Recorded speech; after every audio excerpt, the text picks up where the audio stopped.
Natsia had 30 minutes to wait for the next bus, so even though it wasn't her usual pickup time, she decided to stop by at the Darzy's to pick up some sewing so she'd at least have some excuse for her absence.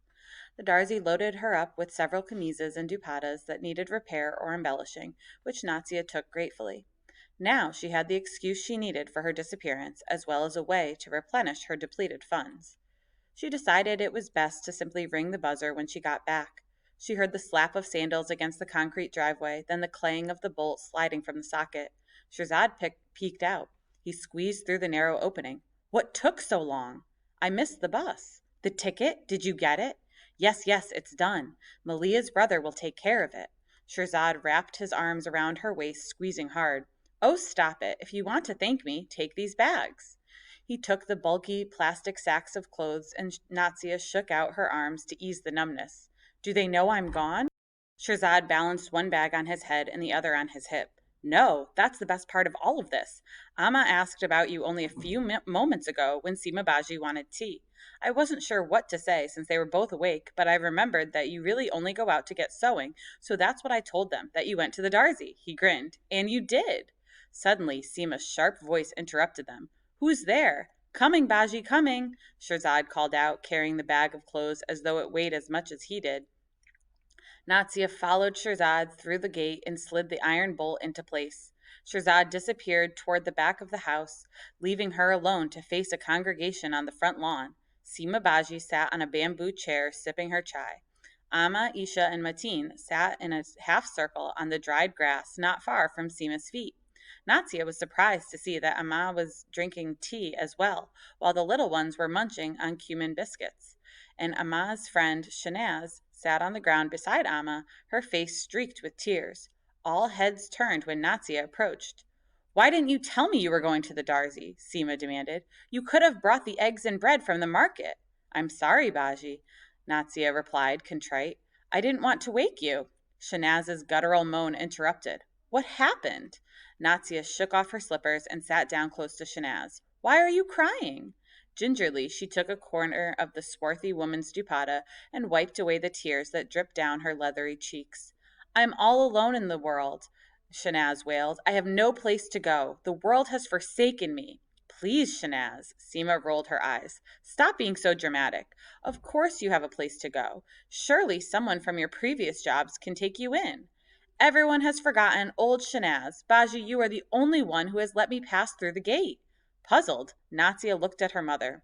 Shanaz's brother-in-law kicked her out, Amma explained. Why?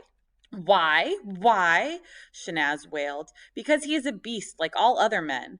Children are listening, Shanaz. Hold your tongue. Amma glared at the weeping woman. Isha, get up. Take Mateen with you and fetch a glass of water. Her brother-in-law accused her of stealing from him, Seema said, so he turned her out. I did not steal. Shanaz's voice was filled with venom. He only wanted my sister to believe that. But why would he do that? Natsia asked. Amma scoffed. Chuff, you ask too many questions that are none of your concern. She's been accused of stealing. She was kicked out of her sister's house. That is all you need to know. Natsia felt a stab of pity for Shanaz as she remembered how confident the woman had been when they first met at the meat stall. She had been proud of her independence and her ability to come and go as she pleased. Now, it appeared, she was homeless. What about your husband? Won't he take you in? I've already tried. His other wife won't allow it. Seema swatted at a mosquito on her leg. Why don't you just go back to your village? Shanaz opened her palms. Baji, you know I can't. They don't think well of me since my husband took another wife. I wish I could help you, but you know my house is full. I couldn't possibly feed another mouth, even if it's yours. Seema shook her head. With Abu gone, there was space for Shanaz, but Natsia knew the decision was Seema Baji's to make. She tried to think of something to help the free-spirited woman who had helped them in their time of need. What about Fatima Baji? Have you gone to her? Shanaz turned to her. No, Shanaz said, shaking her head slowly. I forgot about her. Well, when we were looking for a place to stay, she offered to take me without the rest of my family. Of course, Amma wouldn't allow that. I know her chowkidar and his family returned to their village to work in the fields, and they haven't come back yet. It wouldn't hurt to ask. Maybe, after all, I did bring you to her, she said, almost to herself. Are you still cleaning for her? Natia glanced at Seema and answered in a rush. Yes, but it's almost too much with Seema Baji's work, the other house on the street, and the sewing from the Darzi. Amma helps, of course, but still, I do most of the work. I wouldn't mind giving Fatima's cleaning to you. A nervous chuckle erupted from Amma. Natia, you don't know what you're saying. Of course we need Fatima's work. How else will we rebuild your Jehe? Natia swatted the air with an impatient hand. Amma, please stop worrying about the Jehe. The wedding is off. There's no hurry. I am the mother of daughters. There is always a need to hurry. The night of the party rushed back and swallowed her whole. Natia was suddenly back on the Sharpai, lying next to Shirzad, gazing out at the stars through the opening in the tin roof of the Chowkidar shack. All mothers were alike, Shirzad had said, all wanting to get rid of their daughters. Natia knew in her heart that couldn't possibly be true.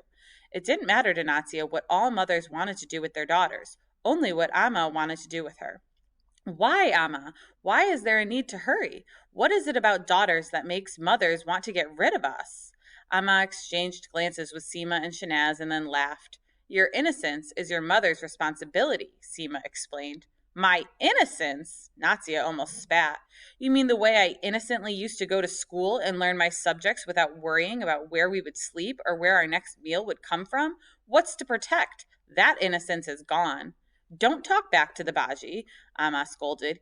Even if you no longer go to school and you earn money cleaning houses and sewing clothes, that doesn't mean you know the ways of the world.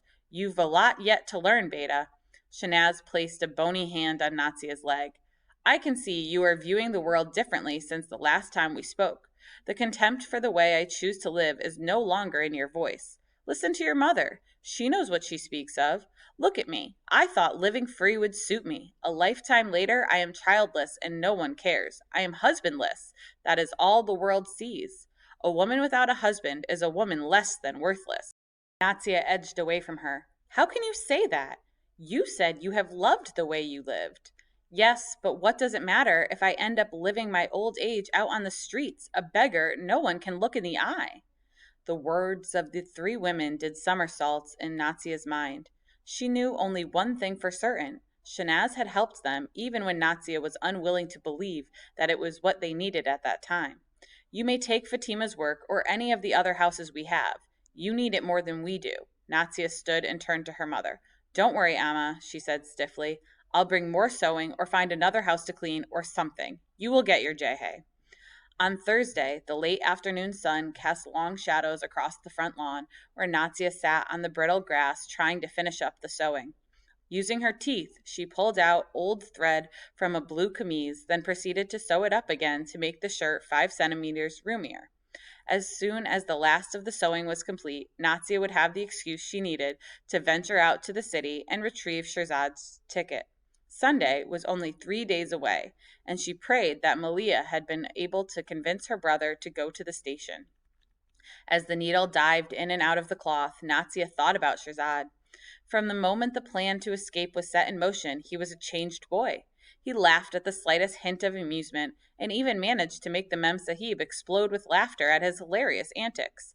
He zipped from task to task, barreling through the work as though he had the energy of 4 grown men. He didn't even complain about the small amount of food he was given, or the stiffness of the tandoori bread that was always a day old. Natia couldn't help but be uplifted by the boy's crooked smile and the adoring way he looked at her.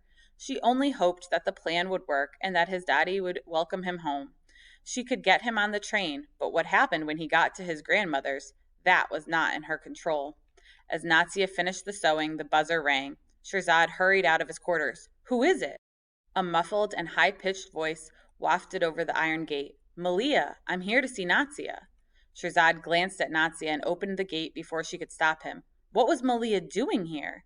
Natia stuffed the camise into the bag beside her and stood up. Before she could brush off the dust, Malia was through the gate, running toward her. Behind her, Hisham had stopped in the driveway to look around. Natia! What are you doing here, Malia? Natia laughed as she tried to keep her balance. I told you I would come to you. I know, but I wanted to see where you lived. I don't often get to come to defense. She shot her brother a look and dropped her voice. I convinced Hisham to bring me. We told Amma we were going to Clifton Beach. Clifton Beach? A stab of jealousy cut through Natia. Clifton was practically walking distance. within walking distance of Seema's house, but ever since they had started working here, they never managed to go. Before his accident, Abu had often taken the whole family to spend the day by the sea. We're still going, Malia said. Amma asked us to bring her some roasted corn. Why don't you come with us? Natia glanced at Hisham and suddenly felt awkward. He was one of the cricketers she had watched year after year on the pitch in Gizri. I can't. Did your brother go to the station? Did he buy the ticket? Yes, yes. Malia pulled out a piece of white paper folded into a small rectangle and pressed it into Natia's hands. The ticket is inside. The Sunday trains were sold out, so he wasn't sure what you wanted him to do. Hisham said that since Sunday is everyone's day off, those trains are booked farther in advance. We only had a few days, so he got the last train out on Saturday night. It leaves at midnight. Saturday, but the Baji is having another party that night. She'll expect us all to be there to help. Malia shrugged. You'll have to work that out with the boy. Who knows? The party might be just the distraction for him to get away. Just then, Seema stepped out onto the porch and peered at the newcomers. Shirzad, who's coming through the gate? Shirzad stood on the cement planter that bordered the driveway, separating it from the front lawn. He had been eagerly listening in on Natsia and Malia as they discussed his fate. Nobody, Baji, just a friend of Natsia's. You know you're not supposed to let anyone inside without asking me first. Baji, it's just, Baji, they are harmless. Natsia moved onto the driveway where she could see Seema. They're neighbors from Gizri. They just stopped by on their way to Clifton Beach. Malia smiled. We stopped to see if Natsia could come with us. We won't be gone long. Seema studied the girl, taking in her tailored shalwar kameez, the neatly braided hair, and the heeled sandals. Her eyes slid to Hisham, who was clad in denim jeans and a t-shirt emblazoned with Western logos. This is my brother, Malia said. He'll make sure we're back before Maghrib prayers. With an indifferent wave of her hand, Seema gave her consent. Be sure to tell your mother where you are going so she doesn't worry about you again. And don't be long. Natsia nodded. Shukriya, Baji. At least now she wouldn't be forced to entertain Malia and her brother in the servant quarters. As Seema headed back into the house, Shirzad jumped off the planter wall and called after her. Baji, can I go? He clasped his hands together and threw in a flashy smile. Seema whirled to glare at him. Why don't you all go? I'll be the chowkidar. Muttering to himself, Shirzad disappeared into his quarters. Before Seema could change her mind, Natsia went back to the servant quarters. Malia is here? Why didn't you tell me? Amma struggled to lift herself from the sagging ropes of the sharpai. Her brother brought her. They were on their way to the beach and just stopped to see if I can come with them. Seema Baji said it was okay. Amma straightened herself, causing her knees to crack. Hisham? The creases in her forehead deepened. Does he have any news about Bilal? No, Amma. Amma pushed past her and headed to the gate. You could have at least asked him for news of Bilal. What kind of sister are you? Natsia groaned and stomped after her mother, ignoring Shirzad's scowl as she passed the chowkidar's room. Outside the gate, Malia and Hisham were already seated on the motorbike. Hisham! Amma waved her arm frantically. They exchanged perfunctory greetings before Amma launched into her questions about Bilal. Hisham gave an indifferent shrug. I haven't seen him. Natsia knew that despite the fact that Hisham and Bilal were the same age and had shared the same teachers and lived within shouting distance for so many years, they had never really been friends. The only times she could recall ever seeing them together were out on the cricket fields. What about your friends? Someone must know what happened to him. Amma glared at the boy, her disappointment obvious. Natsia wondered how Amma could care about Bilal after all that had happened, but she knew there was no point in questioning her mother.